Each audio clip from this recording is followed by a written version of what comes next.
Se está muriendo la generación de hierro para darle paso a la generación de cristal. Se está muriendo la generación que sin estudios educó a sus hijos. La que a pesar de la falta de todo, nunca permitió que faltara lo indispensable en casa.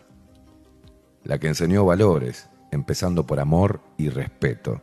Se está muriendo la gente que enseñaba a los hombres el valor de una mujer y a las mujeres el respeto por los hombres. Se está muriendo los que podían vivir con pocos lujos sin sentirse frustrados por ello. Los que trabajaban desde temprana edad y enseñaron el valor de las cosas, no el precio. Mueren los que pasaron por 1000 dificultades y sin rendirse nos enseñaron cómo vivir con dignidad. Los que después de una vida de sacrificio y penurias se van con las manos arrugadas y la frente en alto. Se está muriendo la generación que nos enseñó a vivir sin miedo. Se está muriendo la generación que nos dio la vida.